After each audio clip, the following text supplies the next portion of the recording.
पिछले साल 25 नवंबर को हमने इसी शो में माता वैष्णो देवी मेडिकल कॉलेज पर एक खबर आपको दिखाई थी। माता वैष्णो देवी मेडिकल कॉलेज के पहले एमबीबीएस बैच में 50 में से 42 सीटें मुस्लिम छात्रों को दी गई थी। इसको लेकर वीएचपी बजरंग दल ने विरोध प्रदर्शन किया था। संघर्ष समिति भी हर रोज प्रदर्शन कर रही थी, लेकिन अब नेशनल मेडिकल कमीशन यानी एनएमसी ने जम्मू के माता वैष्णो देवी मेडिकल कॉलेज की मान्यता ही रद्द कर दी है।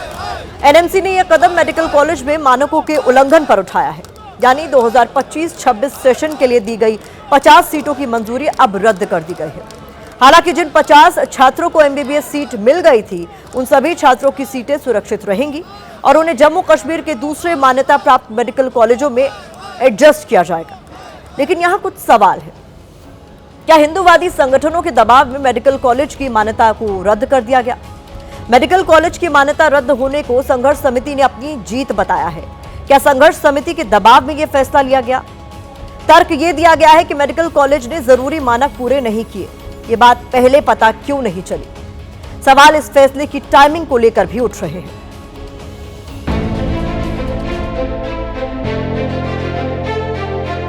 जम्मू कश्मीर की वादियों में माता वैष्णो देवी संघर्ष समिति की आवाज पिछले करीब 1.5 महीने से गूंज रही है।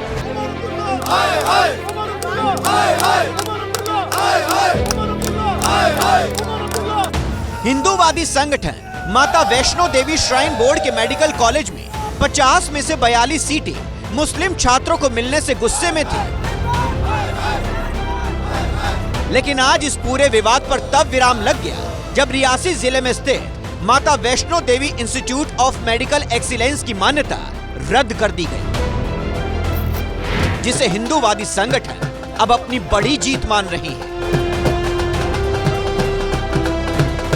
जो बातें संघर्ष समिति के द्वारा, समाज के द्वारा जिन पर शंका व्यक्त की गई थी, वो शंकाएं निर्मूल नहीं थी। शंकाएं सही सिद्ध हुई और उसके मुताबिक उसकी जो मान्यता थी वो विड्रॉ की गई है। माता वैष्णो देवी मेडिकल कॉलेज की मान्यता रद्द होने को लेकर नेशनल मेडिकल कमीशन ने कहा कि एनएमसी बोर्ड ने 2 जनवरी 2026 को कॉलेज का निरीक्षण किया था, जिसमें कई बड़ी कमियां मिली। इन्हीं कमियों को देखते हुए कॉलेज की मान्यता रद्द की गई है। मान्यता ऐसे वक्त में रद्द हुई है जब हिंदूवादी संगठन लगातार इस मुद्दे को हवा दे रहे थे। कह रहे थे कि हिंदुओं के पैसे से मेडिकल कॉलेज चलता है, मुस्लिम स्टूडेंट को 42 सीट आखिर कैसे दे दी गई? भविष्य में भी जब कभी आपको लगे कि देश के अंदर कोई ऐसा अन्याय हो रहा, तो आप लोग अगर सामने आके खड़े होंगे तो अवश्य हमें जीत मिलेगी।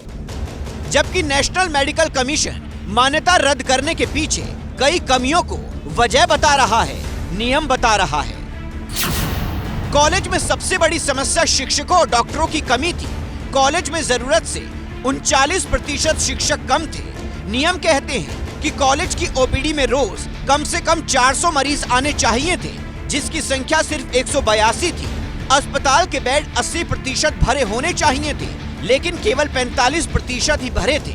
डिलीवरी के मामले भी सिर्फ 25 ही मिले, जो बेहद कम है। एनएमसी ने कहा कि एक अच्छे मेडिकल कॉलेज में स्टाफ पूरा होना चाहिए ताकि छात्रों को सही ट्रेनिंग भी मिले, लेकिन यहाँ बुनियादी जरूरत भी पूरी नहीं हो रही थी, इसीलिए मान्यता रद्द करनी पड़ी। अब सवाल ये है कि उन छात्रों का क्या होगा जो एडमिशन ले चुके थे। नेशनल मेडिकल कमीशन ने साफ कहा है कि किसी भी छात्र की सीट नहीं जाएगी।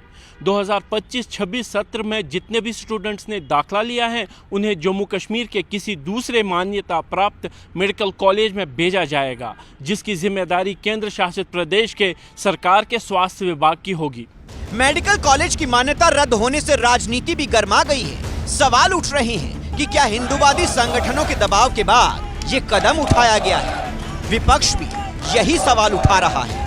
बाकी मुल्क में लोग मेडिकल कॉलेज लाने के लिए लड़ते हैं, यहाँ मेडिकल कॉलेज को बंद करने की लड़ाई लड़ी गई। आपने जम्मू कश्मीर के बच्चों के मुस्तकबिल के साथ खिलवाड़ किया। मेडिकल कॉलेज जो है, इसकी मेडिकल लाइसेंस कैंसिल की गई है, तो कहीं ना कहीं जो हमारी सेंट्रल गवर्नमेंट है, जो हमारी मरकजी सरकार है, वो राइट विंग ग्रुप्स के प्रेशर में आ गई है। और हम उनसे अपील करते हैं कि इस नफरत वाली राजनीति जो है, इसको पे एक प्लग लगाया जाए और इसको वंस एंड फॉर ऑल खत्म किया जाए। कॉलेज की मान्यता रद्द होने से विवाद तो खत्म हो गया है, लेकिन हिंदूवादी संगठन सीना चौड़ा कर कह रहे हैं, ये हमारी जीत है। इस मामले में माता वैष्णो देवी संघर्ष समिति ने पहले एडमिशन लिस्ट रद्द करने की मांग की थी। जब ये नहीं हुआ तो संघर्ष समिति ने कॉलेज बंद करने और मान्यता रद्द करने पर जोर दिया। लेकिन सवाल यह है कि हमारे देश में ये कैसा ट्रेंड चल पड़ा है, जहां कुछ कथावाचक, धर्मगुरु और हिंदूवादी संगठन विरोध करते हैं तो आईपीएल से बांग्लादेश के खिलाड़ी को रिलीज कर दिया जाता है। कुछ हिंदूवादी संगठनों ने विरोध किया तो फिल्म आदि पुरुष को सिनेमाघरों से हटा लिया गया। चंद कट्टर हिंदूवादी संगठन विरोध की आवाज उठाते हैं तो फिल्मों के नाम तक बदलने पड़ जाते हैं, जैसा कि फिल्म पद्मावती को लेकर हुआ था। हिंदूवादी संगठनों के विरोध के बीच मेडिकल कॉलेज की मान्यता रद्द करने का फैसला ले लिया जाता है।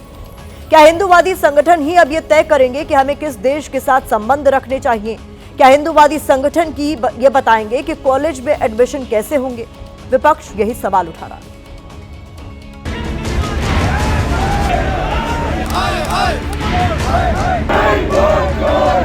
मां वैष्णो देवी का चढ़ावा 98 to 99% सनातनी और हिंदू समुदाय के लोग देते हैं, तो उनकी ये बात मुझे नहीं लगता कहीं नाजायज थी कि यहाँ पर प्रायोरिटीज जो है हिंदू स्टूडेंट्स को देनी चाहिए। जो सरकार की फिलॉसफी है, ये उसी की रिप्रेजेंटेशन जो है वो इन शेप ऑफ हिंदूवादी संगठन के थ्रू हो रही है। हम एलिस मिनिस्टर ऑफ इंडिया और इस एनएमसी का शुक्रिया अदा करते हैं, क्योंकि लड़ाने वाली पॉलिटिक्स को उन्होंने कदगन लगा के उसको खत्म कर दिया। 2014 के बाद जब से भारतीय जनता पार्टी की सरकार सत्ता में आई है, तब से कट्टरवादी ताकतें, सांप्रदायिक ताकतें सर उठाने लगी।